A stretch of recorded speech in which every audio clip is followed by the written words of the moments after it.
Laing duha ka makinabuhi ng usaban na kalas human sa gipahigayon nga bypass operation sa Talisay City Police kaganang kadlawon sa may barangay Bulacau, dakbayan sa Talisay. Giingong misuway sa pagsukol ang mga suspitsado hinungdan nga giunha na lang kini sa kapolisan.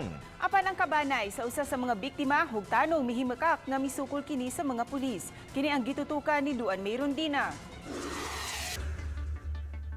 Parehong nakutluan sa ilang kinabuhi. Sila si Rodel Nacario, 29 anyos, ug Kevin Bagyo sa naitabong bypass operation nga gilusad sa Talisay City Police sa Hawod Compound, Barangay Bulacau, pasado alas 3 ganihang kadlawon. Mato ni Police Superintendent Marlo Conag, hepe sa Talisay City Police, nga gihulagway nga mga untouchables ang duha sa dapit. Hinungdan nga padayong misiaw ang illegal nga droga sa naaswing barangay. Medyo mayabang itong mga to kasi according to them, pinagmamayabang nila doon na they have protectors behind their backs. Kaya parang untouchable sila.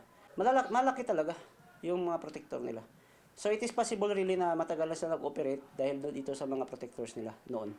Nakuha gikan kang Nacario ang usa ka caliber 38 revolver nga may mga bala ug mga pinakete sa gituang shabu. Samtang nakuha usab si Bagyo og usa ka caliber 38 nga revolver ug 30 ka mga gagmayng sachet sa gituang shabu. Giangkon sa mga kabanay ni Rodel nga nalambigit siya sa illegal nga drogas. Apan ilang gihimakak nga misukol si Rodel sa mga pulis. Nihanyo pa na sila nga, sir, ay migpatya, sir.